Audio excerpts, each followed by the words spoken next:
All India मजलिस इत्तेहादुल मुस्लिमीन के राष्ट्रीय अध्यक्ष बैरिस्टर असदुद्दीन ओवैसी साहब में वर्तमान की परिस्थितियों में लोगों में आस्था बढ़ा है और उस आस्था के बढ़ने की वजह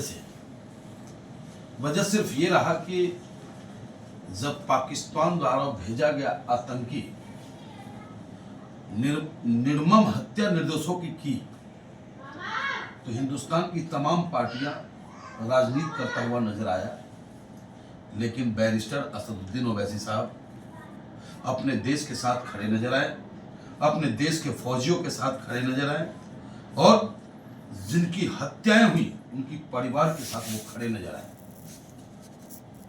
इसलिए जो हमारे नेता के बारे में लोग सोचते थे, हमारे नेता के बारे में जो लोग कहते थे, वो गलतफहमियां दूर हुई और लोगों ने आज माना है कि अगर देश में राष्ट्रभक्त नेता कोई है तो वो बैरिस्टर असदुद्दीन ओवैसी है। देश में अगर ईमानदार नेता कोई है तो वो बैरिस्टर असदुद्दीन ओवैसी है। देश में कोई गरीब कमजोर मजलूमों की आवाज को मजबूती से उठाता है तो बैरिस्टर असदुद्दीन ओवैसी है। इसलिए बैरिस्टर साहब में लोगों की आस्था जगी और बिहार में आज 2 दिनों के दौरे पे हैं। वो कल सीमांचल की धरती पे थे।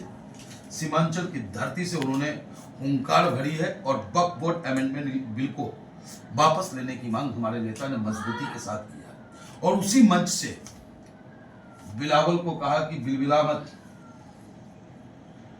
तेरी माँ खुद आतंकवादी का शिकार हुआ है, तेरी औकात नहीं कि तू जमाल घोटा बना ले और तू हम हिंदुस्तानियों से टकराने की बात करता है। तो ऐसा है हमारा नेता। और आज हमारे नेता पूर्वी चंपारण, वो जगह जिस जगह पे महात्मा गांधी भी जाकर के सत्याग्रह आंदोलन करते हैं, वहां से उन्होंने पाकिस्तान को ललकारा है और देश के तानाशाह सरकार नरेंद्र मोदी जी को भी ललकारने का काम किया। उन्होंने कहा कि देश के मामले में मैं आपके साथ खड़ा हूं, मोदी जी सोच क्या रहे हो, मारो मारो पाकिस्तान को घर में घुस के। लेकिन जब घर की लड़ाई हमारी है, जो हमारे ऊपर संवैधानिक रूप से आप हमला करना चाहते हो, संविधान को कुचल करके हमारे धर्म की आज़ादी को आप रोकना चाहते हो, उसके खिलाफ हूं मैं। इसलिए आप वक्फ बोर्ड अमेंडमेंट बिल को वापस लो।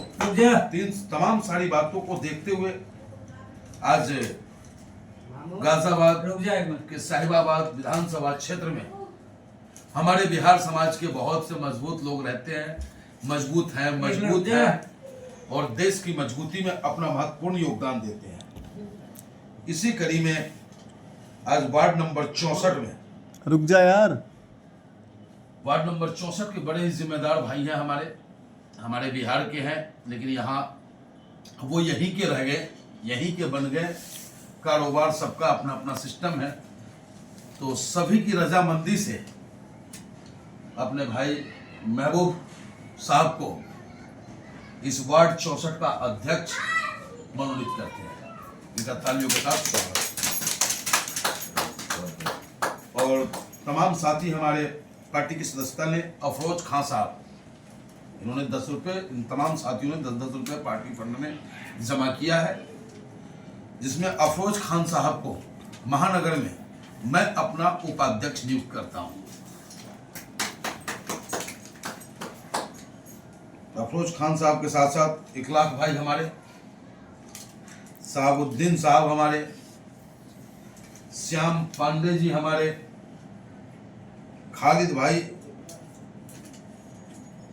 महबूब मंसूरी साहब, बोली दिया हमने अध्यक्ष हमारे, अब्दुल माजिद साहब, इरफान साहब, इन तमाम लोगों ने बैरिस्टर साहब में अपनी आस्था व्यक्त की और आज पार्टी की सदस्यता ग्रहण की है। हमें पूर्ण विश्वास है महबूब साहब, अफरोज साहब आपसे और आप तमाम साथियों से, श्याम पांडे जी, राम कुमार जी, रंजय झा जी, आप तमाम साथियों से हमें उम्मीद है कि आप लोग बैरिस्टर साहब के विचारों को घर घर तक पहुंचाएंगे, कमजोरों की मदद करेंगे, गरीबों की मदद करेंगे और पार्टी का जब भी कोई आदेश हो तो उसमें आप हमारा साथ देंगे। बोलिए बैरिस्टर असदुद्दीन ओवैसी जिंदाबाद, बैरिस्टर असदुद्दीन ओवैसी जिंदाबाद, बैरिस्टर असदुद्दीन ओवैसी जिंदाबाद। धन्यवाद।